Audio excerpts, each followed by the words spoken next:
एक जमाने में फूलों और धूप से भरे एक खूबसूरत घास के मैदान में बीनी नामी एक प्यारा सा खरगोश रहता था। बीनी एक मेहरबान और चिपचिपा खरगोश था जिसकी बड़ी भूरी आंखें और नरम सफेद खास सूरज की रोशनी में चमकती थी। वो घास के मैदान में घूमना, अपने दोस्तों के साथ खेलना और पुराने दिनों से लुत्फ अंदोज होना पसंद करता था। लेकिन एक रोशन दोपहर कुछ गैर मामूली हुआ। जैसे ही बीनी एक मजेदार गाजर को चुग रहा था, उसने एक नर्म आवाज सुनी। आसपास की झाड़ियों से उदास आवाज आ रही है।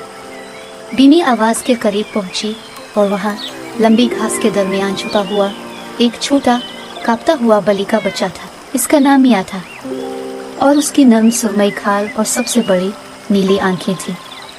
लेकिन बेचारा मिया हार गया और डर गया।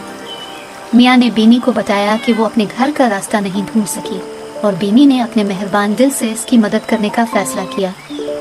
इसके साथ बीनी और मिया एक मुहिम जोई पर रवाना हुए और रास्ते में वो कुछ मददगार दोस्तों से मिले, जैसे पोली तोता जो मिया के घर की तलाश के लिए ऊंची उड़ान भरी थी, और टोबी कछुआ जो थक जाने पर मिया को अपनी पीठ पर उठाए हुए था। लेकिन सफर हमेशा आसान नहीं था। उन्हें एक डूबता हुआ पुल अबूर करना था और एक खड़ी हुआदार पहाड़ी पर चढ़ना था। लेकिन बीनी मिया की मदद के लिए हमेशा मौजूद रहती थी।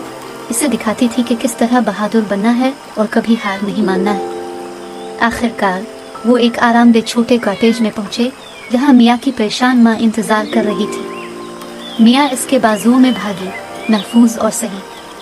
इसके बहादुर दोस्त बीनी का शुक्रिया। इस दिन से बीनी और मिया बेहतरीन दोस्त थे।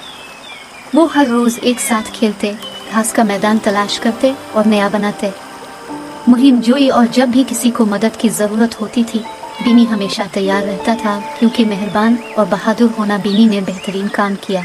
और इस तरह बीनी खरगोश और मिया बलि का बच्चा पुरम घास के मैदान में अपनी दोस्ती और खुशी बांटते हुए खुशी से रहते थे।